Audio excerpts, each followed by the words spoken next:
Ahead of the announcement of Panchayat election in Haryana, BJP National President JP Nadda is on 2-day visit in the state. After attending a meeting in Ambala, BJP President reached here at Kaithal Grain Market, where he addressed BJP's first Amrit Kal Sankalp rally.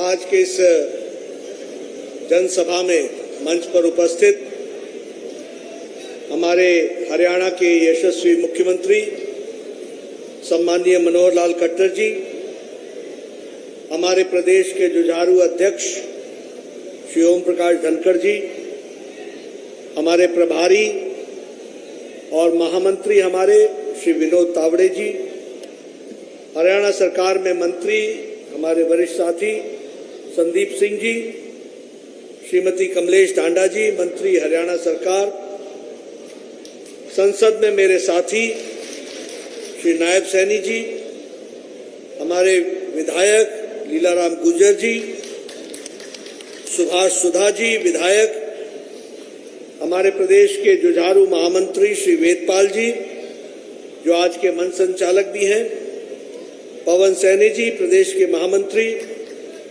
Rajkumar Saini ji जिला के अध्यक्ष कुरुक्षेत्र, अशोक गुर्जर जी जिला अध्यक्ष कैथल, राहुल राणा जी और हमारी सुरभि गर्ग जी जो अध्यक्षा हैं कैथल नगर परिषद की, यहाँ सम्मानित मंच और कैथल के इस पवित्र भूमि पर एकत्र आए इतनी बड़ी संख्या में देवी और सज्जनों, मेरे नौजवान गर्जना करने वाले युवा साथी और हमारे मीडिया के साथी, प्रिंट मीडिया और इलेक्ट्रॉनिक मीडिया के मेरे साथी,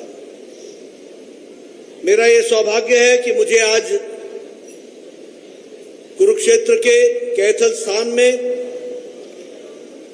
इस पवित्र नगरी जिसे हम कपिल मुनि की पवित्र धरती कहते हैं, ऐसे पवित्र धरती पर आने का सौभाग्य मिला है।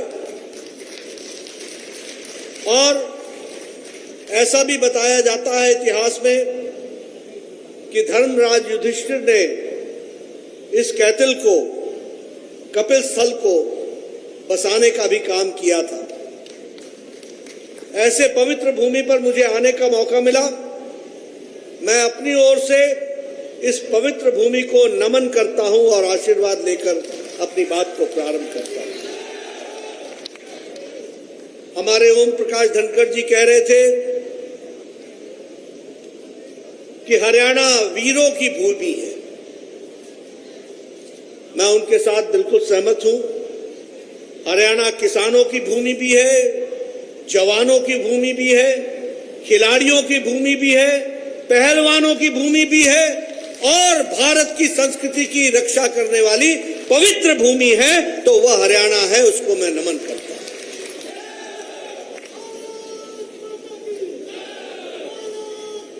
इसी पवित्र भूमि पर भगवान कृष्ण ने गीता की रचना की, उपदेश दिया।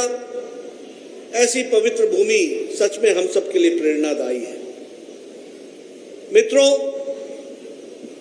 मैं बैठा बैठा सोच रहा था, मनोहर लाल जी ने अपने वक्तव्य में गागर में सागर भरा। कम शब्दों में उन्होंने बहुत सारी बातें हरियाणा की दृष्टि से आप सबके सामने रखी है। ओम प्रकाश धनखड़ जी ने भी किसानों की बात की, जवानों की बात की, हर समाज के क्षेत्र के लोगों के विकास के बारे में बातचीत की। सबसे पहली बात हमको क्या समझनी चाहिए कि भारतीय जनता पार्टी ने आदरणीय नरेंद्र मोदी जी के नेतृत्व में मनोहर लाल जी के द्वारा किए गए कार्यों के माध्यम से राजनीति की, देश की और प्रदेश की राजनीतिक संस्कृति बदल दी है। इस बात को सबसे पहले समझना। राजनीति की संस्कृति बदल गई। आज से पहले आप क्या भाषण सुना करते थे? फलाना समाज अगड़ा, पिछड़ा, छोटा, बड़ा, नदी के इस पार, नदी के उस पार, मैं तो तुमको लाभ पहुंचाना चाहता हूं लेकिन फलानी जाति के लोग तुम्हारे विरोध में खड़े हैं। पिछले 70 साल के अंदर, 75 साल में पिछले कांग्रेस के शासन जब जब रहा और अन्य पार्टियों का भी शासन रहा, उन्होंने समाज को बांटने का काम किया, भाई को भाई से लड़ाया, जाति को जाति से लड़ाई, इलाके को इलाके से लड़ाया और अपनी कुर्सी पर बैठे रहे, जमे रहे और लोगों का भला नहीं किया। लेकिन जब भारतीय जनता पार्टी की हम बात करते हैं, प्रधानमंत्री मोदी जी की बात करते हैं, मनोहर लाल खट्टर जी मंच पर आते हैं, ओम प्रकाश धनखड़ मंच पर आते हैं, संदीप सिंह मंच पर आते हैं, तो छाती ठोककर हरियाणा की जनता को बताते हैं कि उसके लिए हमारी सरकार ने क्या किया है, इस दावे को रखा है तो भारतीय जनता पार्टी ने। कोई पार्टी ये दावा नहीं कर सकती, कोई पार्टी। 20-20 साल राज कर गए, उनसे पूछो तुमने समाज का किया क्या, तुमने दिया क्या? कोई उत्तर नहीं है। यही हरियाणा है, पहले मैं आया करता था और आज भी मैं हरियाणा आता हूं। कोई सड़क अब सिंगल लेन रह नहीं गई, कोई डबल लेन, कोई 4 लेन, कोई 6 लेन, कोई हाईवे, कोई सुपरवे, कोई एक्सप्रेसवे, ऑल वे। ये रास्ता दिया है तो ये भारतीय जनता पार्टी की, मोदी जी की विकास की संस्कृति ने दिया, इस बात को हमको याद रखना। इसलिए हमारा ग्रोथ, डेवलपमेंट, हर तरीके से विकास की एक नई गाथा लिखी जा रही है। और यहां बैठे लोगों से मैं निवेदन करना चाहता हूं कि याद रखो, यह तुमको आसानी से नहीं मिली है। आपने सही समय पर सही बटन दबाकर कमल को खिलाया, मोदी जी को बैठाया, मनोहर लाल जी को बैठाया और आज विकास के फल आपको मिल रहे हैं, इस बात को समझना चाहिए।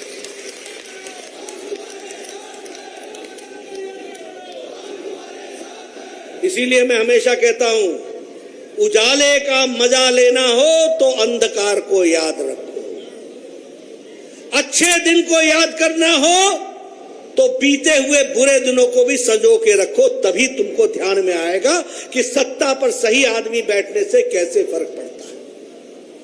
और फिर मैं ये कहने के लिए नहीं कह रहा हूं, कोरोना आया, 130 करोड़ का देश, दुनिया में अन्य देश भी आपने देखे, हमसे अच्छी स्वास्थ्य सुविधा रखते थे, हमसे अच्छी सुविधा। अमेरिका, यूरोप के देश, ऑस्ट्रेलिया, ये स्वास्थ्य में हमसे अच्छे थे, लेकिन नेतृत्व तय नहीं कर पाया कि जान बचानी है या आर्थिक जगत को बचाना है, फैसला नहीं कर पाए। इसलिए हमसे बेहतर सुविधा होने के बावजूद भी ये देश कोरोना के सामने असहाय और लड़खड़ाते हुए दिखे और इनकी व्यवस्थाएं ठप हो गई, ये भी हमने देखा। लेकिन इधर मोदी जी थे जिन्होंने नेतृत्व के रूप में कहा, जान है तो जहान है, इसलिए पहले जान बचाएंगे फिर जहान की चिंता करते हुए आगे बढ़ेंगे, इस बात को उन्होंने कहा। समय पर लॉकडाउन लगाया, देश को तैयार किया। मनोहर लाल जी ने यहां पर पीएसए के प्लांट्स लगाए, आइसोलेशन सेंटर्स बनाए, आइसोलेशन वार्ड्स बनाए, दवाई की व्यवस्था की गई।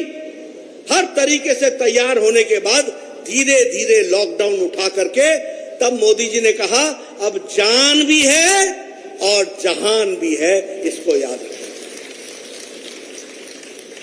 दूसरी बात मैं इसलिए आपको बताता हूं कि देखो, सत्ता पर सही आदमी को बैठाने से और सही पार्टी लाने से क्या फर्क पड़ता है।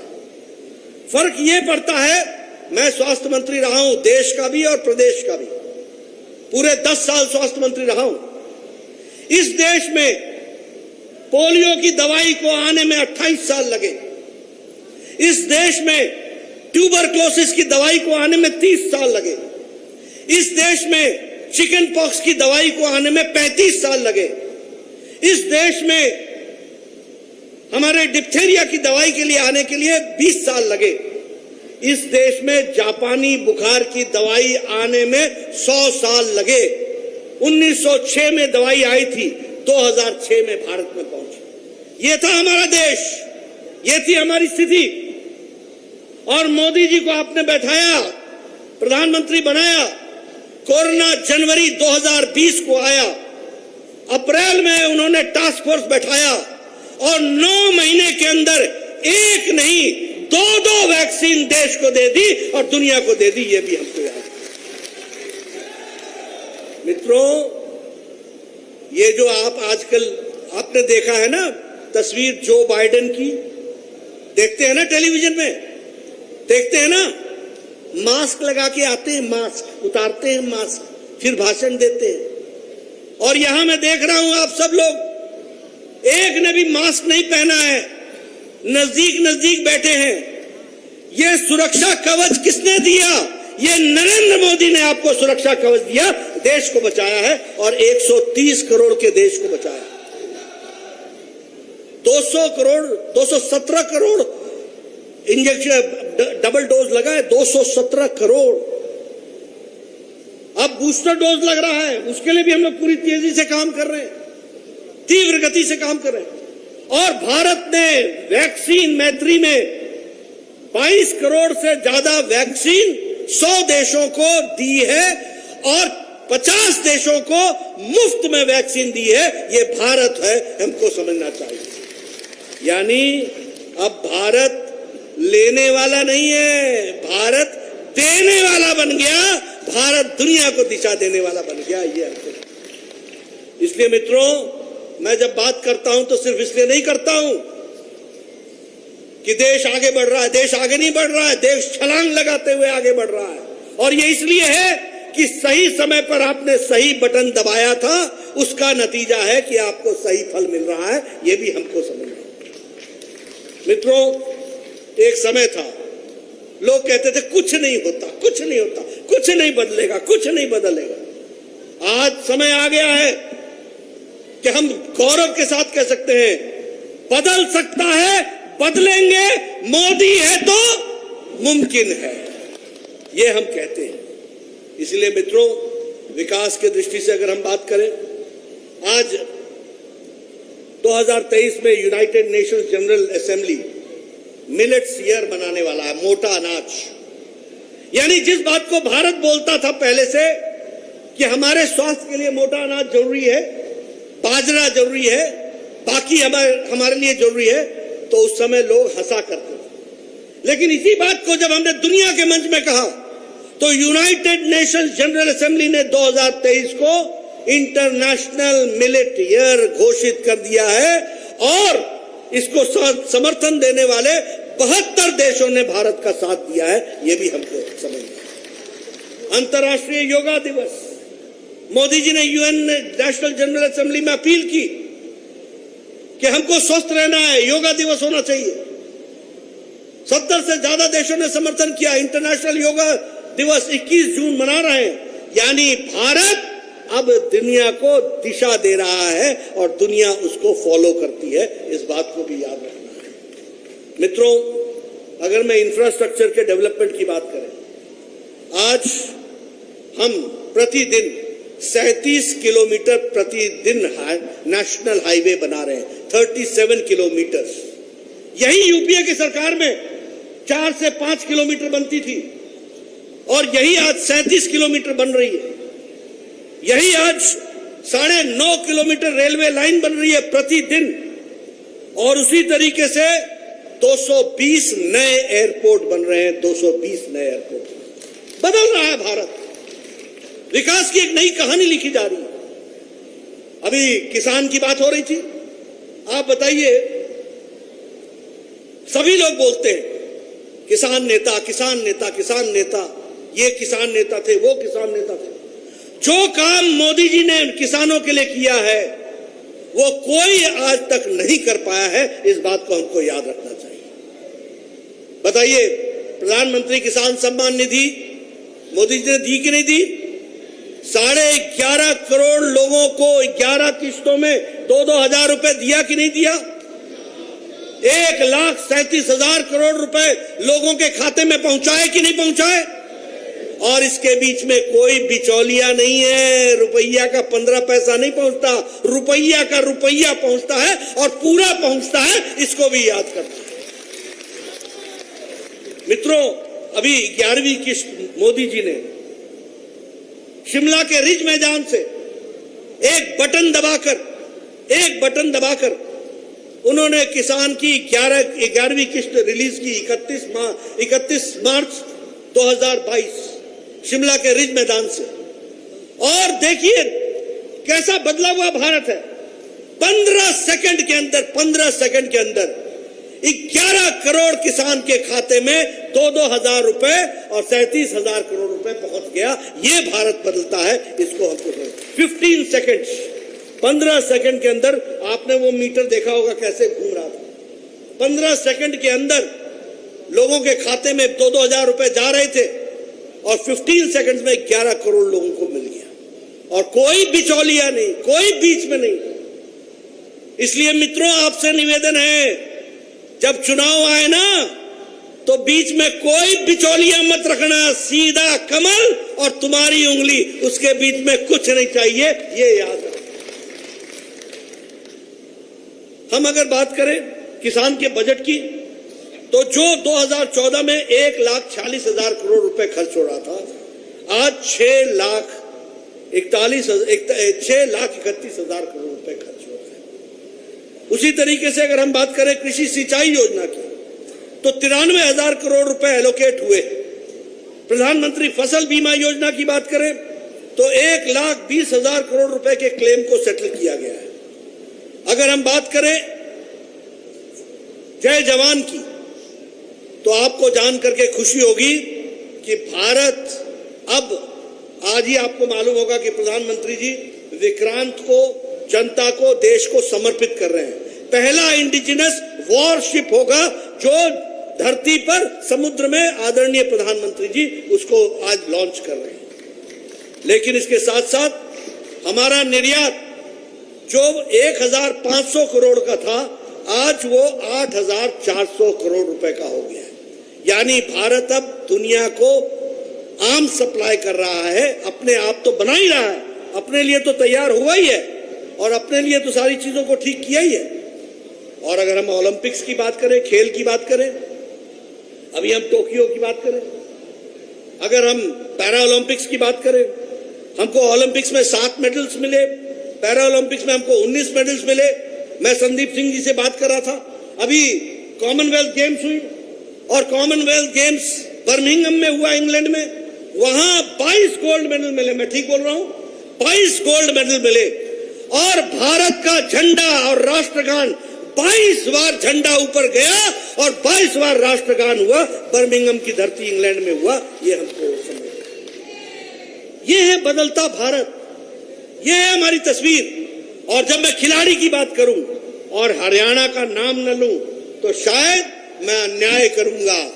ओलंपिक्स का मतलब हरियाणा, पैरा ओलंपिक्स का मतलब हरियाणा, कॉमनवेल्थ गेम्स का मतलब है तो हरियाणा के लोग। और जिस तरीके से मनोहर लाल जी ने स्पोर्ट्स को बढ़ावा दिया है, जिस तरीके से बच्चों के बीच में खेलो इंडिया के कार्यक्रम को चलाया है, जिस तरीके से संदीप सिंह जी ने रुचि ली है, संदीप सिंह जी के द्वारा लिए गए रास्ते और जो योजनाएं हैं, अब उसको देश भी अपने अपने स्पोर्ट्स मिनिस्टर उसको फॉलो कर रहे हैं। इसको भी हमको समझना है, इसको भी हमको जानना है।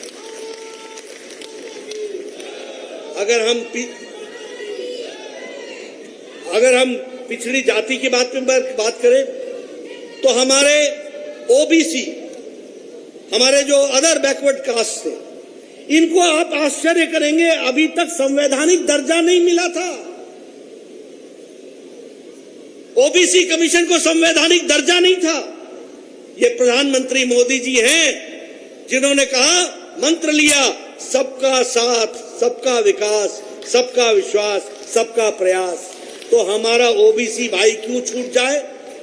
अगर national commission for schedule caste संवैधानिक दर्जा है, national commission for schedule tribe संवैधानिक दर्जा है, नेशनल कमीशन फॉर माइनॉरिटी संवैधानिक दर्जा है, लेकिन ओबीसी को संवैधानिक दर्जा नहीं था। यह प्रधानमंत्री मोदी जी ने संवैधानिक दर्जा दिया है और मोदी जी को और हम लोगों को ताकत आपने दी। आपने बटन दबाया और हमने पार्लियामेंट में बटन दबाया, सैनी ने पार्लियामेंट में बटन दबाया और ओबीसी को दर्जा दिलाया। इस बात को समझना। उसी तरीके से अगर हम आवास योजना की बात करें, प्रधानमंत्री ग्रामीण आवास और शहरी आवास योजना, मित्रों, मैं 1993 में एमएलए बन गया, 1993 में। उस समय मेरा बीडीओ मेरे पास आया करता था और बोलता था, नड्डा साहब एक खुशखबरी आपको देनी है। मैं बोलता था, क्या? ऐसा है, आप ना मुझे एक मकान बताइए आपकी पंचायत में जिसको मैं इंदिरा आवास योजना में ले सकूं। मतलब समझिए कि वो एक घर बनाने का ऐसा समझता था जैसे उसने बहुत बड़ा मेरे ऊपर बहुत बड़ा कृपा दर्शाई है कि एक मकान पंचायत में बन रहा है। ये थी कांग्रेस की सरकार, इंदिरा आवास योजना, ऐसी थी योजना। और आज प्रधानमंत्री आवास योजना में हम लोग अगर देखें तो आज 60% से ज्यादा मकान बन चुके हैं। 2.5 करोड़ से ज्यादा मकान बन करके तैयार हो गए और वो गरीब लोगों को मिल रहे, ग्रामीण भी और हमारी शहरी भी, दोनों को मिलाकर आज 2.5 करोड़ से एक पर एक संख्या श्रृंखला 60% से ज्यादा लोग इसमें SC ST के हैं जिनको मिली है। उसी तरीके से गति शक्ति योजना, गति शक्ति योजना में 100 लाख करोड़ रुपए सारे डिपार्टमेंट मिलकर एक साथ देश की तस्वीर बदलने के लिए, विकास के लिए करेंगे काम। उसका नाम होगा गति शक्ति योजना और 100 लाख करोड़ रुपए प्रधानमंत्री मोदी जी खर्च करेंगे और वो हरियाणा की धरती पर भी लगेगा, उसको भी याद रखें। अगर मैं बात करूं हरियाणा की, तो प्रधानमंत्री किसान सम्मान निधि में 19 लाख हमारे किसान भाई हैं जिनको उसका लाभ मिला है। अगर हम प्रधानमंत्री किसान मानधन योजना की बात करें तो 21.8 लाख लोगों को देश में मिला है, तो 68,000 यहां भी रजिस्ट्रेशन हुए। अगर मैं सॉइल हेल्थ कार्ड की बात करूं तो हरियाणा प्रदेश में सॉइल हेल्थ कार्ड 90% किसानों को मिल चुका है। हरियाणा आगे खड़ा है, नंबर 1 पर खड़ा है, इसके लिए भी मैं आपको बधाई देता हूं। उसी तरीके से प्रधानमंत्री फसल बीमा योजना में आप लगभग 20 लाख फार्मर्स, उसमें से 4,700 करोड़ रुपए का क्लेम सुलझा लिया गया है। अगर मैं आयुष्मान भारत की बात करूं तो हरियाणा में लगभग जहां 1.5 लाख ये वेलनेस सेंटर बन रहे हैं, उस 1.5 लाख वेलनेस सेंटर में लगभग 2000 वेलनेस सेंटर यहां और 1100 वेलनेस सेंटर हरियाणा में बन करके तैयार हो गए हैं। इसके लिए भी मैं हरियाणा प्रदेश को बधाई देता हूं। अगर मैं आयुष्मान भारत की बात करूं तो 11 करोड़ परिवारों को 5 लाख रुपए का हेल्थ केयर मिल रहा है और उसमें से 16 लाख लोग परिवार हमारे हरियाणा के हैं। ये भी हमको याद रखना चाहिए। तो इस तरीके से विकास की एक गाथा लिखी जा सकती है। अगर हम रूरल डेवलपमेंट की बात करें तो उदय योजना में इलेक्ट्रिसिटी 1 करोड़ 29 लाख परिवारों को दिया जा चुका है। उसी तरीके से अगर हम बात करें सौभाग्य की, तो जहां 2 करोड़ 62 लोगों को मिला है, वहां 55,000 लोग यहां पर उनको बिजली मिली है और हरियाणा 100% इलेक्ट्रिफिकेशन हो चुका है। यह भी हमको समझना। इसलिए मित्रों, बहुत से विकास के काम हुए, सोशल साइड में देखा जाए, बाकी सारे साइड में देखा जाए, सभी दृष्टि से विकास की एक नई कहानी लिखी गई। यहां जब मैं आया हूं तो मैं कैथल को मेडिकल कॉलेज मिला है और कैथल को जब मेडिकल कॉलेज मिला तो ये छोटी घटना नहीं है मित्रों। ये मेडिकल कॉलेज सिर्फ मेडिकल कॉलेज नहीं होगा, याद रखना, इस मेडिकल कॉलेज के बनने से अब आपके गांव तक डॉक्टर पहुंचेगा और गांव में भी डॉक्टर अपनी क्लिनिक लगाएगा, इस बात को समझना। उसी तरीके से हम भिवानी में मेडिकल कॉलेज खोला है, उसी तरीके से all India institute of medical sciences का मनेठी में, हम रेवाड़ी में उस काम को हम आगे बढ़ा रहे हैं। अगर हम बात करें तो 30,000 करोड़ रुपए नेशनल हाईवेज पर खर्च हो रहा है। और अगर हम स्पोर्ट्स सेंटर की बात करें तो जो 267 सेंटर्स बन रहे हैं उसमें 8 सेंटर यहां हरियाणा में बन रहे हैं और 8 में हिसार भी है, कुरुक्षेत्र भी है, पंचकुला भी है, सोनीपत भी है। ये स्पोर्ट्स के सेंटर्स बन रहे हैं।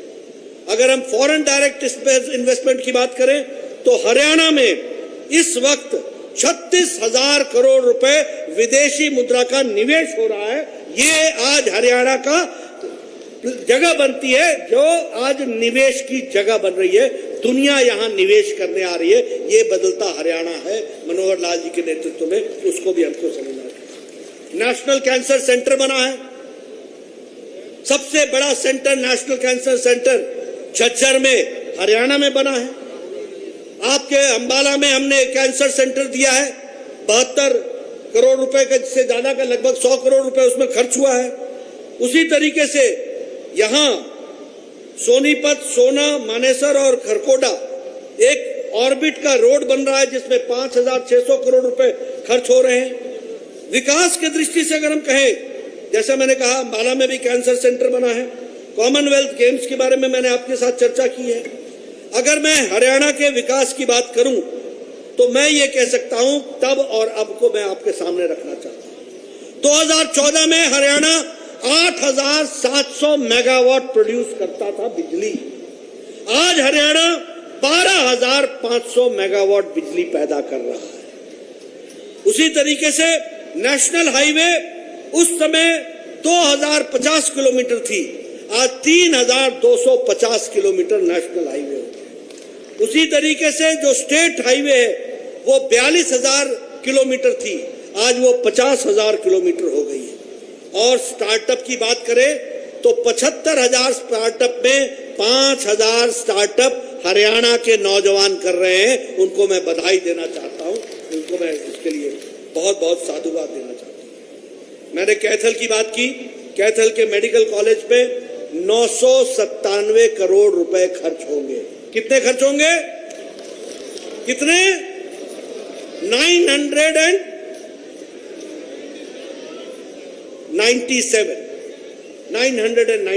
करोड़। आप समझिए कि क्या तस्वीर बदलेगी। इससे बड़ा तोहफा कैथल को मनोहर लाल जी, प्रधानमंत्री मोदी जी के माध्यम से डबल इंजन की सरकार कैथल को और क्या दे सकती थी। इससे बड़ा तोहफा क्या हो सकता है, इसको हमको याद रखना। उसी तरीके से आपके सब्जी मंडी आपके यहां कैथल में बन रही है, 20 एकड़ के भूमि पर। कैथल पटियाला रोड बन रहा है, बाईपास रोड बन रहा है, उसके लिए उसकी भी तैयारी हो रही है।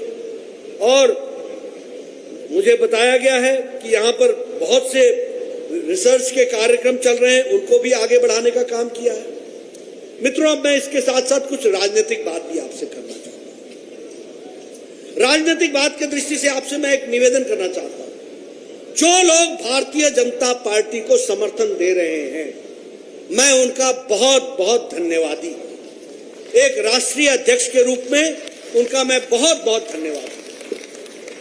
लेकिन मैं ये भी कहना चाहता हूं कि आज अकेली भारतीय जनता पार्टी रह गई है प्रजातंत्र में, जो प्रजातंत्र के तरीके से वैचारिक पृष्ठभूमि पर कार्यकर्ताओं को अपने साथ लेकर के जनता की तस्वीर और तकदीर बदले, इसके लिए काम करने वाली पार्टी है तो अकेली एकमात्र भारतीय जनता पार्टी है। इस बात को याद रखो, इसको लिख लो, जान लो, ये सच्चाई है। गांव, गरीब, वंचित, पीड़ित, शोषित, दलित, महिला, किसान, युवा, इनके लिए काम करने वाली पार्टी है तो वह भारतीय जनता पार्टी है। आपने देखा लाल किले से प्रधानमंत्री जी ने महिला सम्मान की बात की। कोई किसी प्रधानमंत्री ने आज तक महिला सम्मान की बात की थी? बेटी बचाओ बेटी पढ़ाओ का नारा दे करके महिलाओं को सम्मान के साथ खड़ा करने का काम किया है तो मोदी जी के नेतृत्व में भारतीय जनता पार्टी ने किया, इसको याद रखना। ये शौचालय की बातचीत, महिला सम्मान की बातचीत, प्रधानमंत्री जी ने लाल किले से कहा था कि हमको स्वच्छता अभियान चलाना है और हमको टॉयलेट्स बनाने हैं, इज्जत घर बनाने हैं। कांग्रेस ने प्रधानमंत्री मोदी जी के भाषण का खिल्ली उड़ाई थी। क्या कहा था? लाल किले से शौचालय की बात करता है प्रधानमंत्री, ये कोई जगह है बात करने की? मित्रों, प्रधानमंत्री जी ने 11 करोड़ शौचालय बना करके बाहर शौचालय जाने से देश को मुक्ति दिलाई। और 11 करोड़ शौचालय बनाने का मतलब होता है 11 करोड़ इज्जत घर, जो महिलाएं अपने दैनिक जीवन के कार्य के लिए खेतों में जाया करती थी, उनको इज्जत देने का काम किया तो नरेंद्र मोदी ने किया भारतीय जनता पार्टी के लिए। ये क्या जाने 11 करोड़ महिलाएं क्या होती हैं? 11 करोड़ महिलाओं के एक बच्चा भी है, खेतों में जाते थे। आज हरियाणा ओडीएफ हो गया है, कंप्लीट ओडीएफ। ये बाहर शौच जाना बंद हो गया है, 100% हो गया है। मैं मनोहर जी की सरकार को इसके लिए बधाई देता हूं। आपने महिला सम्मान के लिए बहुत बड़ा काम किया है, इसको हमको समझना याद।